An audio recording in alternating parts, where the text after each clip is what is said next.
Okay, you guys are going to have to forgive some of my ignorance on this particular topic. It's a pretty big deal, though. So, right now, the Pakistani elections are happening. They're happening big time.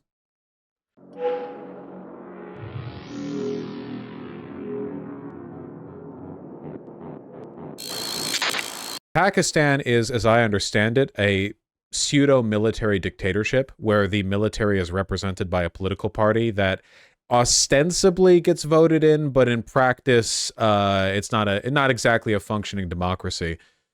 And right as the votes were beginning, like right as they were beginning the actual process, the Pakistani military shut down the internet across the country, which is a little bit wacky, I feel, as millions headed to the polls on Thursday for an election in which old dynasties are vying for power, while the country's widely popular former leader languishes behind bars and militants ramp up deadly attacks. Cool. The U.S. propped up a military coup some years ago. Yeah, what year was that? The United States backs this military regime. The much anticipated vote, already delayed for months, comes as the country of 220 million faces mounting challenges, from economic uncertainty to frequent militant attacks to climate catastrophes. Huh. China backs Pakistan at the moment, not USA. We both do, right? Because China uses them as a wedge against India because they have territorial disputes with them. We'll learn more about that. 1999 was the last successful coup. Gotcha, but what about when we supported? Here, we can learn up a little bit. You know, I'm ignorant of the subject, right? General elections held in Pakistan the 8th of February to elect members of the 16th National Assembly. So few national assemblies. The two major parties are the Pakistan Muslim League, led by former Prime Minister Nawaz Sharif, and Pakistan People's Party, led by former Minister Bilawal Bhutto Zardari. Pakistan Tehreek-e-Insaf, founded by Imran Khan, was the largest party in the previous elections. However, it is forced to field its candidates as independents after a controversial Supreme Court ruling stripping them of their electoral status in the run-up to the election. Oh, this is what Colorado did to Trump. Ooh.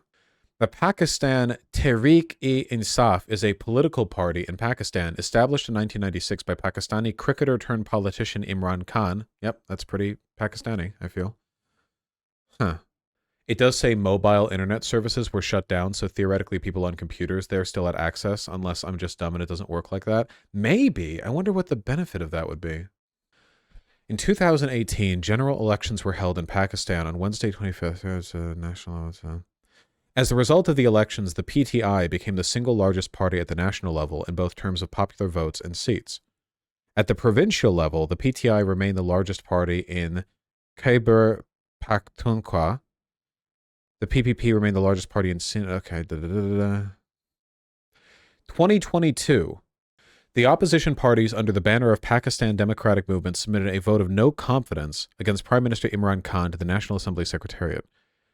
On March 2022, Khan waved a diplomatic cipher from U.S. and the public, claiming that it demanded the removal of Khan's government in a coup. Lettergate is an American-Pakistani political affair set off by a conversation at the farewell lunch for Asad Majid Khan, the then Pakistani ambassador to the United States. He later changed his stance about the U.S. conspiracy against his government in an effort to mend ties with the country. However, in August 2023, The Intercept, hey, I know those guys, claimed to have published the contents of the diplomatic cable, which had American diplomat Donald Liu on record as stating that, quote, all will be forgiven concerning the country's neutrality in the Ukraine conflict if the no-confidence motion against Khan were to succeed. Oh, well, that's pretty shady. An American diplomat saying that we would, like, hey, man, if you do the vote of no confidence against this political leader, if you follow through in it, maybe we'll overlook this previous thing. This doesn't rise to the level of being a U.S.-backed coup, but it is definitely, like, shady diplomacy, you know? It is definitely us putting our, like, foot on the scale. Good work from The Intercept, I guess. We probably do shit like this all the time. Oh, all the time, I'm sure. It's just, you know, pretty bad. On the 1st of April 2022, Prime Minister Khan announced in the context of the no confidence motion against him in the National Assembly, the three options were discussed with establishment to choose from, viz. Resignation, no confidence vote, or elections. President Arif Alvi dissolved the National Assembly of Pakistan on Khan's advice after the Deputy Speaker of the National Assembly rejected and set aside the motion of no confidence.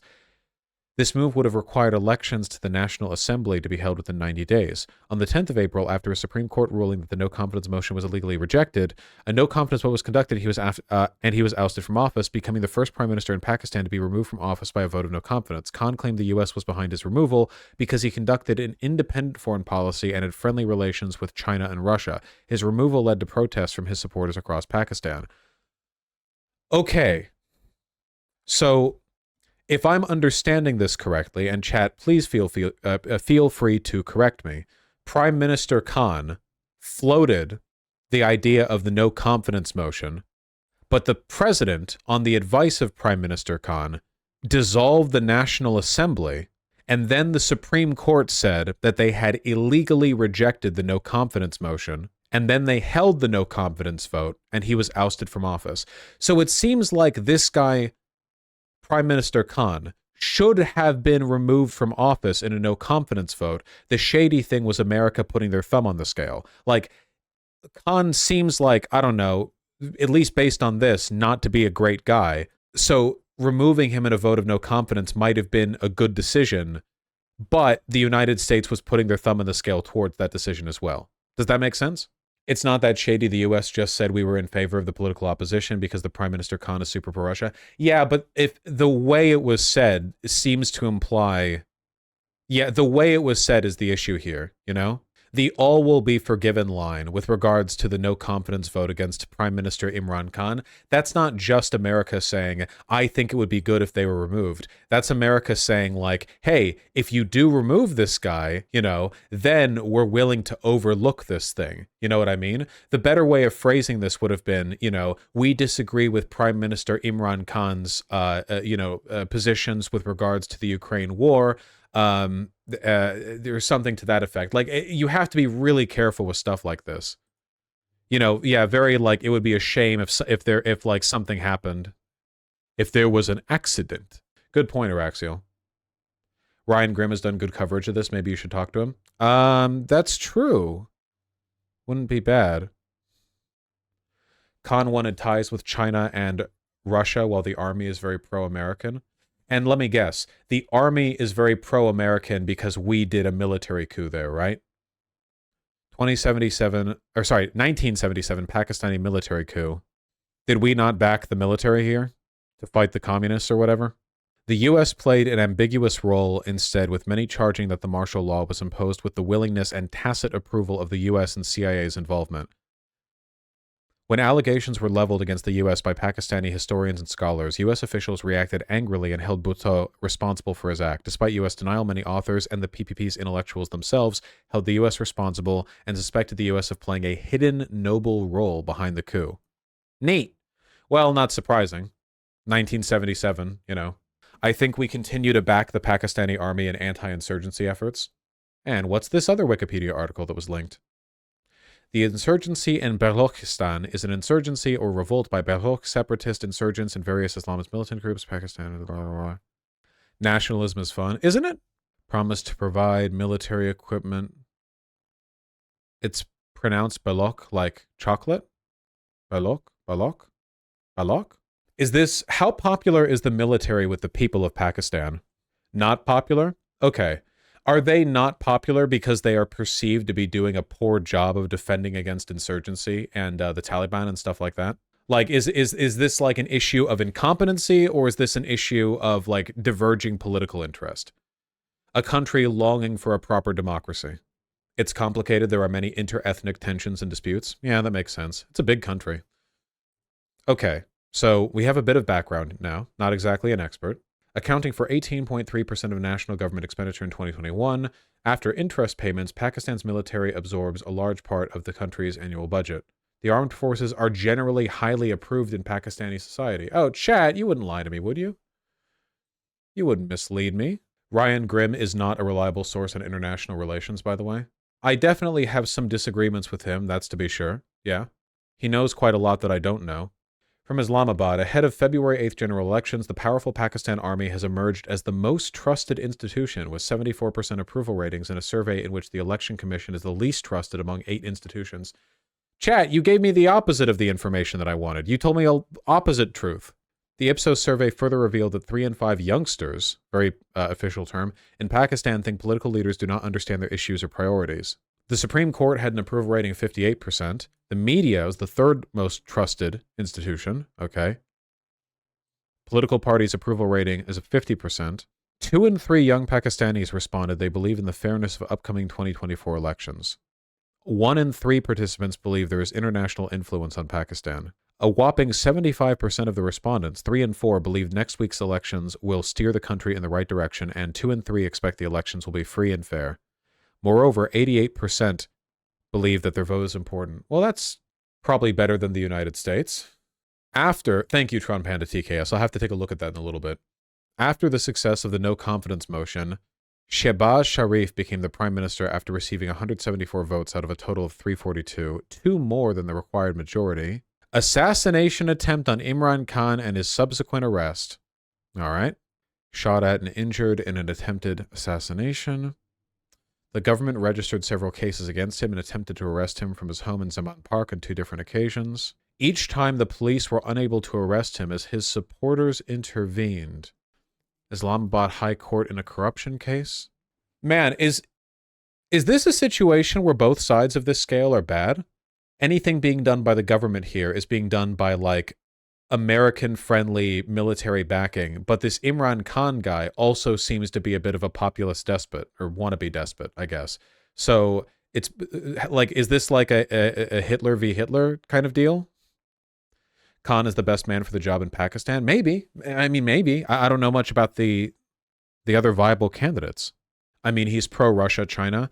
Look, I obviously don't like Russia and China very much, but I don't think that, you know, I don't think that a leader, especially a leader like, you know, of Pakistan down there, I don't think it's naturally disqualifying for them to seek their own, I guess, geopolitical interests in their region, right? You know, it's more complicated than that. In the week before the elections, Imran Khan was sentenced to jail terms in 3 separate cases. Man, it's difficult to not think that's corrupt. The week before the elections? With the government seeking a death penalty, what crime? For corruption? What, the death penalty?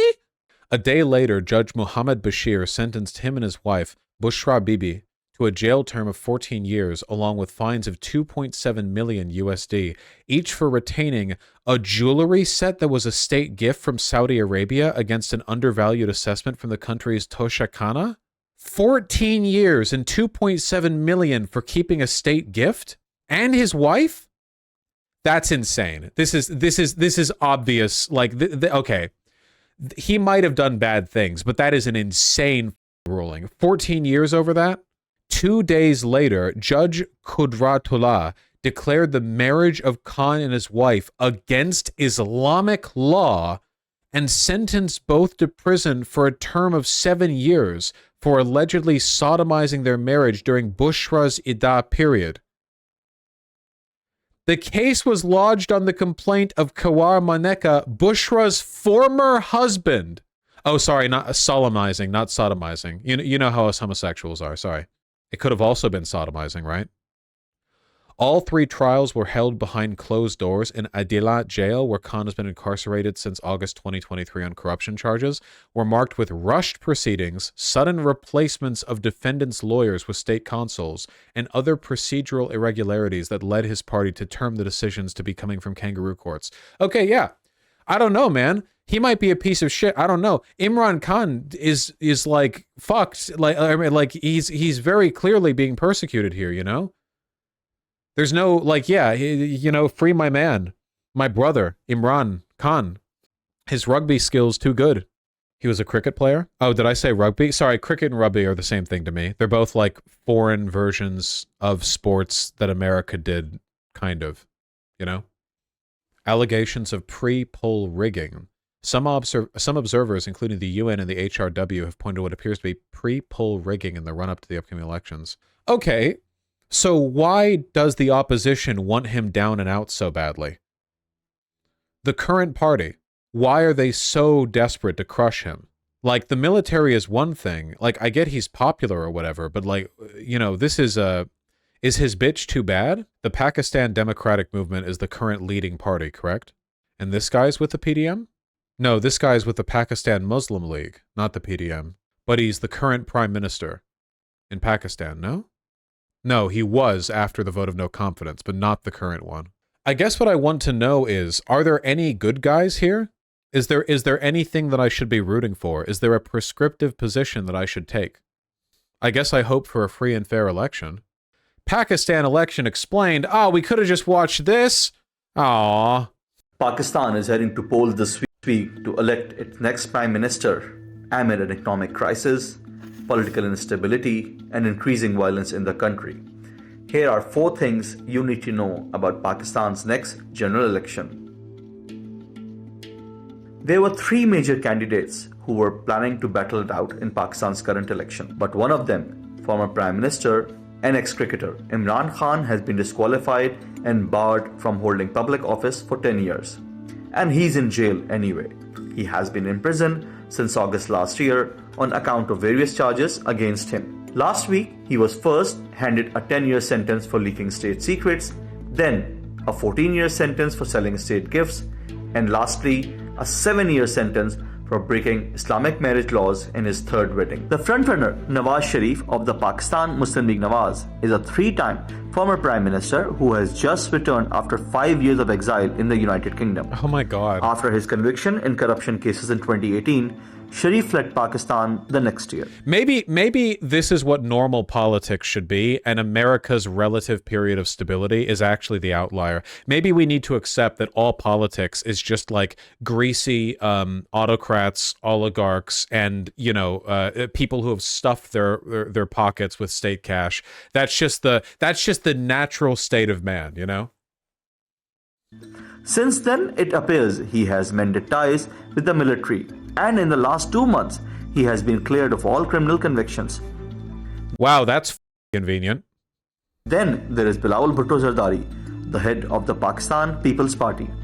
He is the son of the former President Asif Ali Zardari and the former Prime Minister Benazir Bhutto, who was assassinated in 2007. Bilawal Bhutto Zardari also served as a foreign minister for 16 months, and analysts wonder if his performance as the foreign minister could boost his chances to be the country's next premier. Pakistan's economy is in crisis. The currency has lost more than 50% of its value against US dollars in the last 2 years. Inflation has soared, its foreign reserves have depleted, and country is mired in debt. Pakistan was on the verge of default last year before it was bailed out with a $3 billion loan package from the International Monetary Fund in June. And it is not just the economy that is in trouble. There has been a sharp rise in terror attacks, which killed more than 1,000 people last year. Jesus, 1,000 people? Oh my God. No prime minister in Pakistan's 76-year history has completed full term in office. And analysts say, like in the past, these elections are unlikely to be free or fair. The country's Human Rights Commission has concerns over pre-poll rigging and blatant manipulation of the electoral process. Pakistan's military has been called a kingmaker in the elections. Many attribute the rise and fall of both Nawaz Sharif and Imran Khan due to military interference.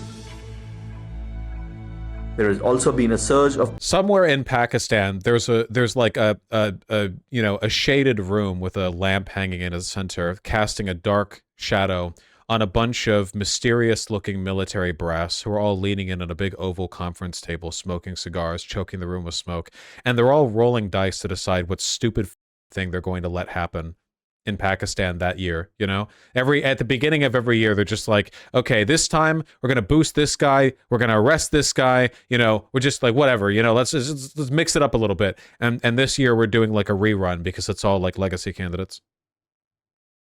Political violence ahead of the elections. 2 independent candidates were shot at in January amid a string of attacks in Balochistan and Khyber Pakhtunkhwa. But Pakistan's election commission says the elections will take place as per schedule on February the 8th. Jesus. Well, unfortunately, I really don't know if there's a good outcome to hope for here. So all I can really say is that I hope that few people die to terrorist shootings at the polls while they're voting.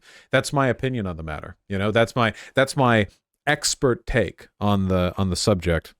Oh, just for hugs. I can't. Don't let me believe. The Baloch Liberation Army took over an entire town not even 2 weeks ago and killed 100 soldiers. It already happened. Terrorists killed 10 cops ahead of Pakistan polls. Well, that was 2 days ago. So I'm just hoping fewer people. I hope that 100 people die rather than 1,000 people die. You know, I'm looking. We're going for a harm reduction attitude towards terrorist insurgency at the polls. That's the most we can hope for.